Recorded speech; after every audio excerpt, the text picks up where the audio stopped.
The fluorescent lights flickered in the maintenance tunnel of Space Station Atlas as Tom Miller tightened the last bolt on the oxygen recycling unit. His work on the night shift was usually quiet and lonely, just the way he liked it.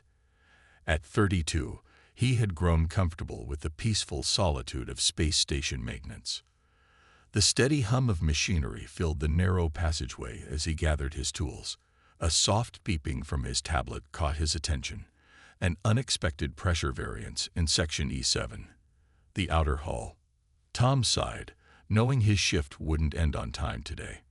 Control, this is Miller. Got a pressure warning in E7. Going to check it out, he reported through his communicator. Copy that, Miller. Be careful out there, the night controller responded.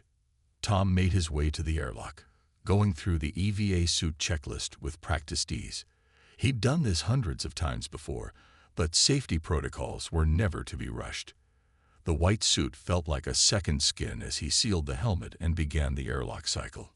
The vast emptiness of space greeted him as he emerged from the station. Earth hung below, a beautiful blue marble wrapped in wispy white clouds. Even after 5 years on the station, the view never got old. Tom activated his magnetic boots and began walking along the hull, following the guidance markers to Section E7. His helmet lights illuminated the titanium panels as he searched for any signs of damage. The pressure sensors had to be picking up something, but he couldn't spot anything unusual. Then he saw it, a slight shimmer in space, like heat waves rising from hot pavement. That's weird, he muttered to himself, reaching out to scan the area with his diagnostic tool. Before he could take a reading, the shimmer intensified. Tom stepped back, his heart racing as the distortion began to take shape. A figure emerged from the rippling space. Tom's breath caught in his throat. It appeared to be a woman in some kind of sleek, silver-white suit, but she wasn't wearing any kind of breathing apparatus. Her skin had a subtle, pearl-like sheen to it, and her eyes, they were completely black, like pools of ink. Tom's training kicked in. Control, this is Miller. We have an unexpected visitor on the hull. I repeat, there's someone out here. Static was his only answer. The woman raised her hand in what appeared to be a greeting. Then, impossibly, he heard a voice in his head, clear as day. Don't be afraid, Tom Miller. I mean you no harm. Tom tried his radio again, but the static continued. His heart pounded against his ribs as the strange woman moved closer, her movements graceful despite the lack of magnetic boots or any visible means of staying attached to the hull. How are you doing this? How are you even breathing? He asked, knowing she couldn't possibly hear him through the vacuum of space. Your questions are natural, her voice echoed in his mind. I am Vale, and I need your help. Earth is in danger. Tom laughed nervously. Right. Earth is in danger. And you just happened to find me during my maintenance shift. You were not chosen by accident, Tom Miller. Your position, your skills, and most importantly, your mind make you ideal for what must be done. A rational part of Tom's brain screamed that this was impossible, that he should retreat to the airlock and sound every alarm on the station. But something in Vale's voice, something in those impossible black eyes, held him transfixed. There isn't much time, Vale continued. The others are coming. Will you help me protect your world? Tom looked down at Earth, then back at the mysterious being before him. 5 years of routine maintenance had never prepared him for anything like this. His training, his experience, everything told him to run. But his curiosity, that deeply human trait that had driven him to the stars in the first place, wouldn't let him walk away. What exactly do you need help with? He asked, knowing this question would change his life forever. Vale's lips curved into what might have been a smile. Follow me, human, she said, extending her hand. But I must warn you, you aren't ready for what comes next.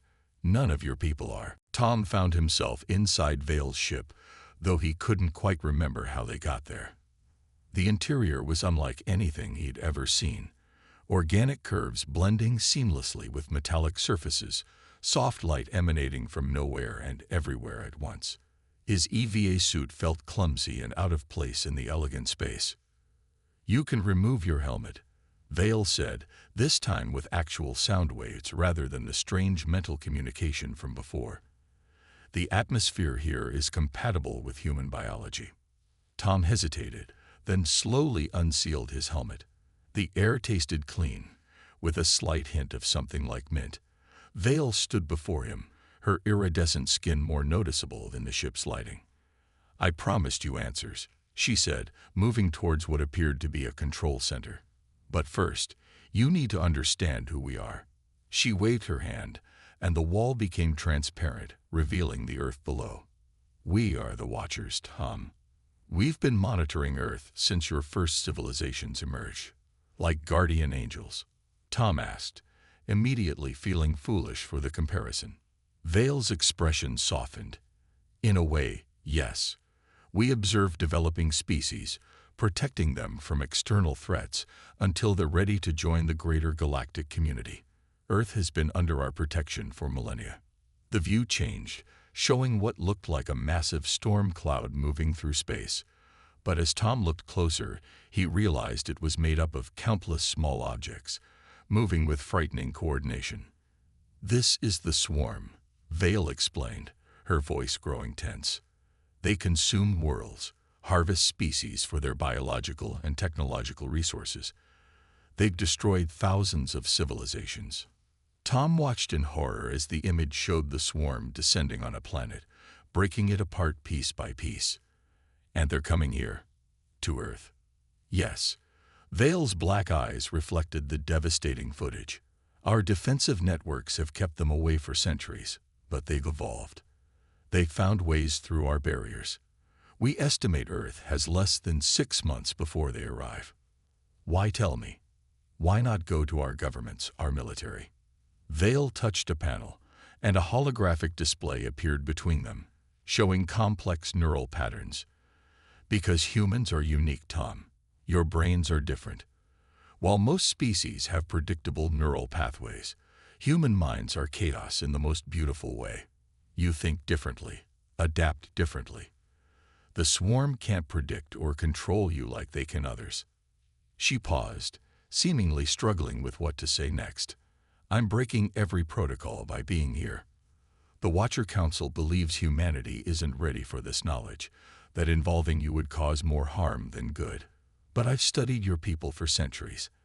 I believe you're our only hope against the swarm."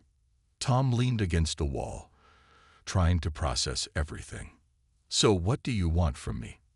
"I need you to help me convince both sides, the Watchers and humanity, to work together.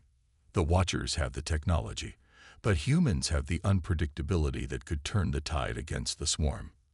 "And if I say no?" Vale's expression turned grim. "Then I'll respect your choice and find another way. But remember what you saw. The swarm is coming whether we act or not." Tom closed his eyes, thinking of Earth below, of his family, friends, the billions of people going about their lives, unaware of the threat heading their way. Opening his eyes, he looked at Vale with determination. "I'll help you," he said firmly. "But I need to know everything. No more secrets." Vale nodded, relief visible on her alien features. "Thank you, Tom. But remember, knowledge can't be unlearned. What I'm about to show you will change how you see everything. Your history, your reality, your place in the universe." She touched another panel, and the ship's interior filled with holographic images. Ancient civilizations, extinct species, hidden battles in Earth's orbit, and mysteries that humans had pondered for millennia. "Are you ready?" Vale asked, her hand hovering over a final control.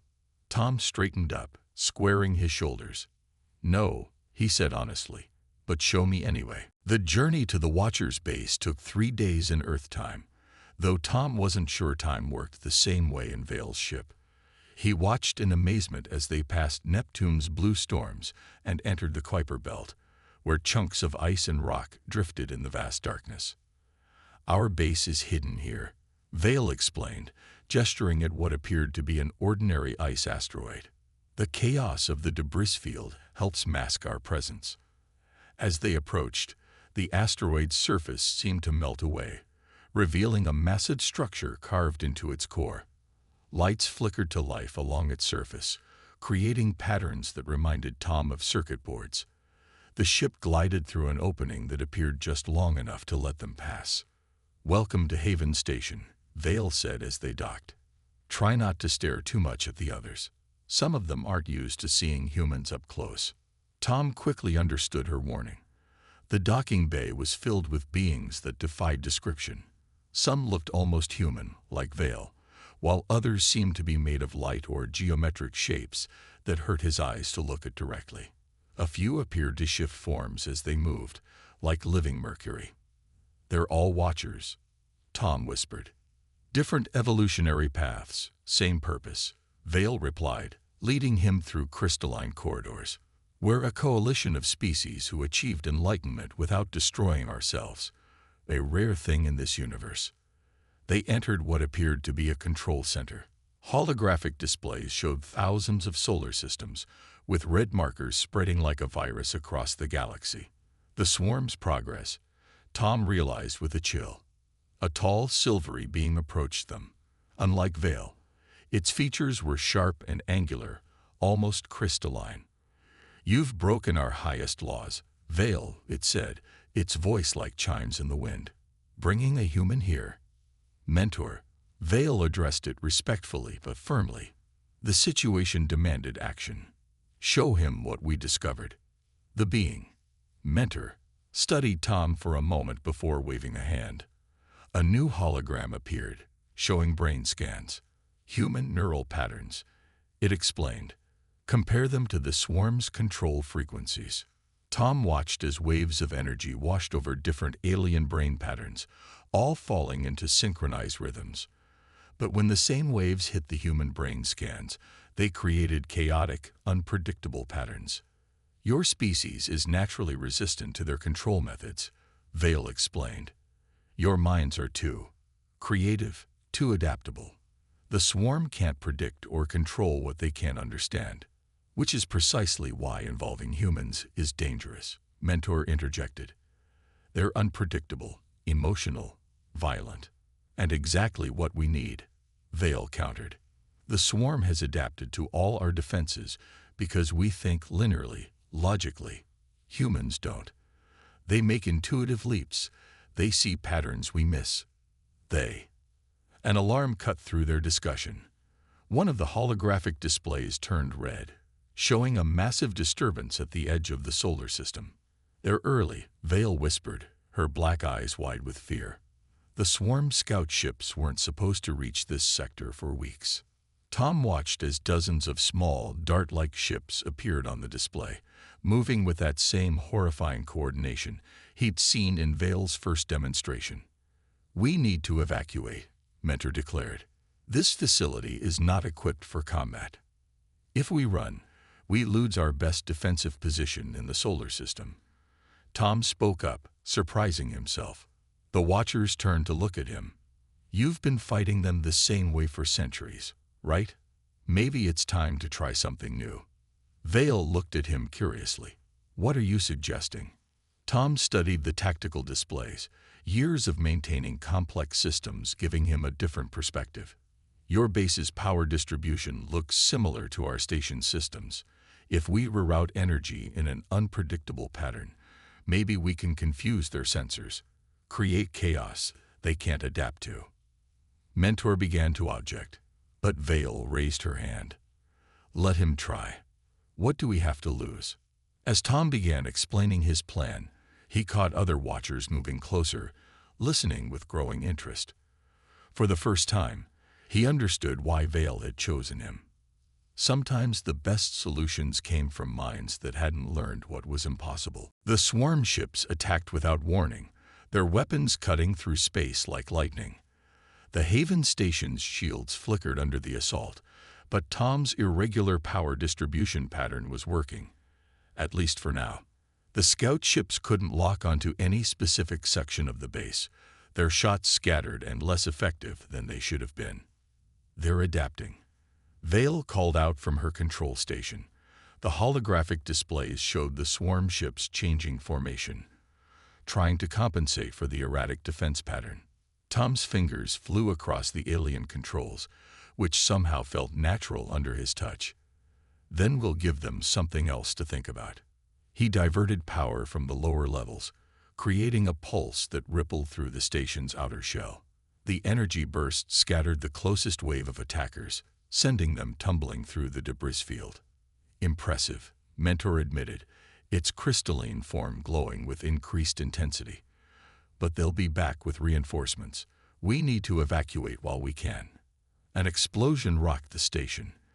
Through the view screens, Tom watched in horror as a larger swarm vessel emerged from behind a distant asteroid. Its surface rippled with dark energy, unlike anything he'd seen before. "That's not a scout ship," Vale said, her voice tight with fear. "That's a harvester." The massive ship began pulling debris toward itself, creating a protective shield of ice and rock. Each impact seemed to make it grow larger, more menacing. Tom realized with growing dread that it was literally consuming the Kuiper Belt objects, converting them into more mass for itself. "We can't let that thing reach Earth," Tom said, his mind racing. The damage it could do with all the satellites and space junk in orbit. Another blast hit the station, this one breaching one of the lower levels. Emergency force fields snapped into place, but the station's power grid was straining under the combined demands of defense and life support. "Vel," Tom called out suddenly. "You said human minds are chaotic, right?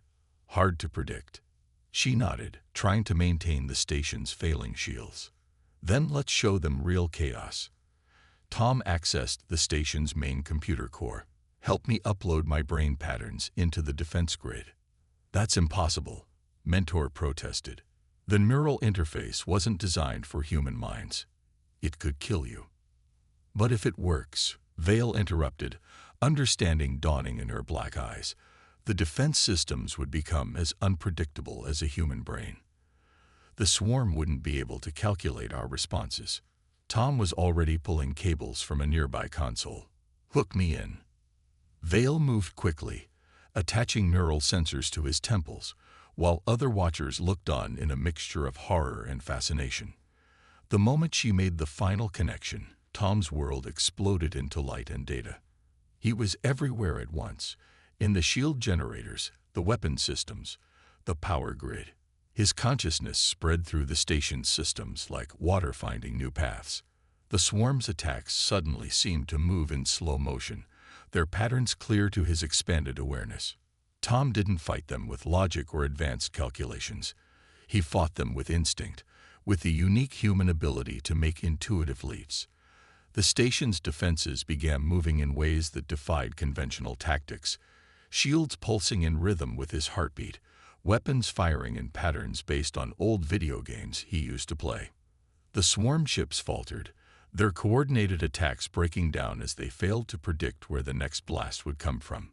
Even the harvester seemed confused, its consumption of debris becoming erratic. Through his connection to the station, Tom could feel the other watchers watching in amazement as their perfectly logical defense systems turned into something wild and beautiful.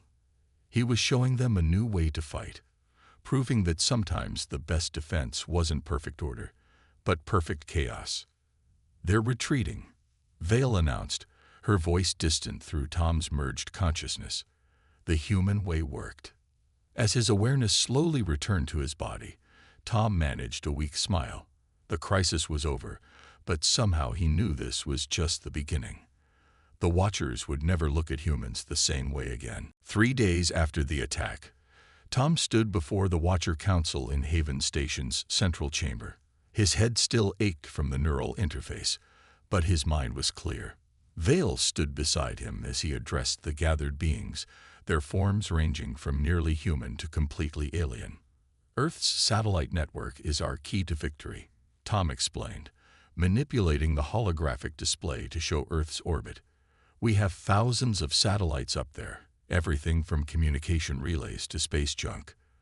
The swarm won't expect us to use such primitive technology." Primitive. A watcher made of shifting light patterns moved forward. "Those satellites wouldn't last a second against swarm weapons." "Not as they are now," Tom agreed. But what if we enhanced them with your technology? Not just the working satellites, but every piece of debris in orbit. Turn our space junk into a defensive web. Vale touched the display, adding new data. The humans already track over 27,000 objects in orbit. With our modifications, each piece could become a weapon or shield generator. Mentor, who had become somewhat supportive after witnessing Tom's defense of the station, spoke up. The power requirements would be enormous. That's where Earth's power grids come in, Tom continued. We can use your technology to upgrade our existing infrastructure. Solar farms, wind turbines, hydroelectric dams, all feeding power to the orbital network. The council members exchanged looks, their various forms shifting with what Tom had learned to recognize as interest. He pressed on, knowing he had their attention. But the real advantage isn't the technology, it's the human factor. We'll have thousands of human operators controlling different sections of the network, each thinking and reacting differently. The swarm won't be able to predict or counter so many chaotic patterns at once. You propose revealing our existence to your entire species, another council member observed. The cultural shock could be devastating. Tom shook his head. We don't have to reveal everything. We present it as a breakthrough in Earth's own technology. Most of the modifications can be done secretly, using your cloaking systems. Vale activated another simulation, showing the proposed defense network in action. Thousands of points of light surrounded Earth, moving in complex, unpredictable patterns. We've hidden long enough, she said firmly. The swarm is evolving. If we don't change our tactics, we'll lose everything we've protected for millennia. The council chamber fell silent as the members communicated in their own way, sharing thoughts and concerns without words. Tom waited, remembering how his own chaotic thinking had saved the station. Finally, Mentor stepped forward. We will need to coordinate with Earth's military and scientific communities, it said. Discreetly at first. Who do you suggest we contact? Tom smiled. I know exactly where to start. The space station Atlas crew saw me disappear with Vale. They've probably been going crazy trying to figure out what happened. They're the perfect first contact point. And you trust them? A council member asked. With my life. They're the best people I know. And they're already familiar with space operations. Plus, he added with a grin, they're probably really mad at me for disappearing, so I should probably explain things to them first anyway. Vale's expression shifted, and what Tom had learned was her version of amusement. Then we should begin immediately. The swarm will return with their main fleet soon, and we have much work to do. Tom nodded, looking at the Earth floating in the holographic display. In just a few days, his world had expanded beyond anything he'd imagined. Now he was helping plan the defense of his entire planet using technology that seemed like magic. One more thing, he said, turning back to the council. When we do this, we need to remember we're not just fighting to survive. We're fighting to show the swarm and the galaxy what humanity is capable of. We're going to do this our way, the human way. The council members agreed, and Tom began laying out the details of his plan. The real work was just beginning, but for the first time since learning about the swarm, he felt genuine hope. Sometimes the best solutions came from the most unexpected places, like a maintenance worker with a knack for chaos. The first wave of the swarm's main fleet appeared exactly where Tom had predicted, just beyond Mars' orbit. Earth's enhanced satellite network detected them immediately, sending cascading alerts through the new defense grid. In control centers around the world, carefully selected military personnel and civilian operators waited at their stations, each controlling their own section of the orbital defense network. They're using the same formation as before, Vale observed from the command center beneath Cheyenne Mountain. The facility had been secretly modified with Watcher technology, becoming Earth's primary defense coordination point.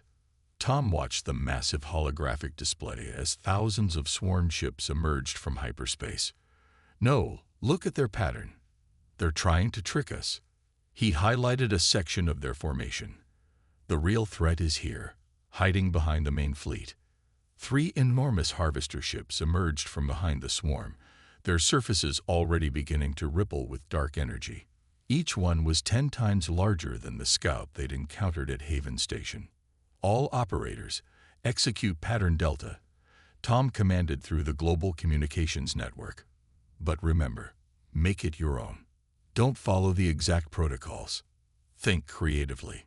Across Earth's orbit, thousands of enhanced satellites and pieces of debris began moving in seemingly random patterns. Each operator added their own variations to the basic defense plan, creating a chaotic web of energy and matter that the swarm's sensors couldn't properly track. The first wave of swarm ships struck the defense network, expecting to tear through it easily. Instead, they found themselves caught in a constantly shifting maze. Modified communications satellites fired energy beams that bounced off space debris at impossible angles. Weather satellites generated localized gravity wells that pulled enemy ships off course. "They're adapting," someone called out. The swarm ships began moving in new patterns, trying to counter the orbital defenses. "Let them adapt," Tom said calmly. "Operators, switch to your secondary patterns. Show them what human unpredictability really means." The defense network transformed again, this time with each operator implementing their personally designed backup strategies.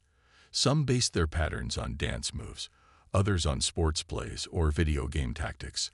One section of the network moved according to chess strategies, while another followed the flight patterns of butterflies. The swarm's coordination began to break down. Their ships, used to fighting against logical and predictable opponents, couldn't maintain formation against the constantly shifting human tactics. Several smaller vessels crashed into each other, confused by the seemingly random movements of their targets. But the harvesters were still coming. The massive ships began consuming debris from the defense network, growing larger and stronger. They pushed through the chaos, heading straight for Earth. "Time for our secret weapon," Tom announced. "Vale, are the core satellites ready?" She nodded, her black eyes reflecting the battle displayed above them. "Power levels at maximum. But this is untested technology. Mixing human chaos theory with Watcher energy systems. That's exactly why it will work," Tom said with confidence. "Activate the gravity pulse generators." 12 specially modified satellites, hidden among the debris, suddenly powered up. Each one had been enhanced with Watcher technology, but programmed using human mathematical concepts about chaos theory and strange attractors. The resulting gravity pulses didn't follow any natural laws the swarm could understand. The effect was devastating. The harvesters, caught in the overlapping fields of chaotic gravity, began to break apart. Their ability to consume matter worked against them as the conflicting gravitational forces tore them in different directions. "All operators, focus fire on the harvester weak points," Tom commanded. Thousands of weapons locked onto the struggling ships, their timing and targeting guided by human instinct rather than computer precision. The largest harvester exploded first, its destruction creating a chain reaction that rippled through the swarm fleet. Ships that tried to retreat found themselves caught in the same chaotic gravity fields that had destroyed their largest weapons. Within hours, it was over. The remaining swarm ships flowed into hyperspace, leaving behind a debris field that proved humanity's first major victory against an advanced alien threat. 1 month after the battle, Tom stood at a window in the newly constructed Earth Watcher Joint Command Center, watching shuttles move between Earth and the upgraded space station Atlas. The station had become humanity's first official point of contact with galactic civilization, its corridors now filled with both humans and various species of Watchers. "Still hard to believe sometimes, isn't it?" Vale asked, joining him at the window. Her iridescent skin reflected the Earth's glow as she stood beside him. "That we won, or that everything's changed so completely." Tom watched as a Watcher ship demonstrated its capabilities to a group of amazed human scientists. "Both," she replied. "The Council has officially recognized Earth as a Level 1 civilization. No more hiding, no more protection from the shadows." Humanity has earned its place among the stars. Tom turned from the window to look at the command center behind them. Human military officers worked alongside Watcher specialists, learning from each other. The chaos of human thinking combined with the advanced knowledge of the Watchers was proving to be a powerful combination. The swarm's retreat has changed everything, Tom observed. Other species are starting to adopt our defensive strategies. Who would have thought that human unpredictability would become our greatest export to the galaxy? Vale smiled in her subtle way. The Council is particularly interested in your proposal for the new Joint Defense Initiative, Project Chaos. Tom pulled up a holographic display showing his plans. It's simple, really. We take what worked here and expand it. Train human operators to work with Watcher technology across multiple star systems. Create a defense network that no enemy can predict. Simple, he says. Vale teased. You're suggesting the biggest cooperation between species in galactic history. Their conversation was interrupted by a priority alert. The main screen showed a massive ship approaching Earth, but this time, it wasn't hostile. The first diplomatic vessel from the Galactic Alliance had arrived to formally welcome humanity to the interstellar community. Ready to help me explain human culture to a bunch of confused aliens? Tom asked Vale. As ready as I'll ever be, she replied. Though I'm still trying to understand your species myself, just when I think I've figured humans out, you surprise me again. They walked together toward the diplomatic reception area, passing walls lined with images from the battle. Artists had already begun creating works depicting the victory, though most focused on the beautiful chaos of the orbital defense network rather than the destruction. You know, Tom said as they walked, when you first appeared on the station and said, "Follow me, human," I thought you were crazy. I had no idea what I was getting into. And now I think we're all getting into something new. Humans, Watchers, the whole galaxy. The old ways of thinking are changing. They reached the reception area just as the first delegates from the Galactic Alliance were arriving. Beings of all shapes and sizes emerged from their ship, many looking at the humans with obvious curiosity. Vale touched Tom's arm lightly. The swarm will return eventually. They always do. And we'll be ready, Tom said confidently. But not just with weapons and shields. We'll be ready with new ideas, new ways of thinking. That's humanity's real gift to the galaxy, teaching others that chaos isn't always something to fear.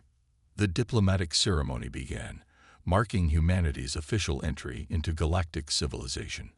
As Tom listened to the speeches and watched the various species interact, he couldn't help but smile. 1 month ago, most humans hadn't known aliens existed. Now they were helping to reshape galactic society. His tablet beeped with a message from the space station Atlas. His old maintenance crew wanted to know if he was still coming to their weekly card game. Some things, at least, hadn't changed. You're right, Vale said, reading his expression. Everything's different now, but humans still remain uniquely human. Tom nodded, watching as the first trade and cultural exchange agreements were signed. The future was uncertain, unpredictable, and full of possibilities, just the way humans liked it.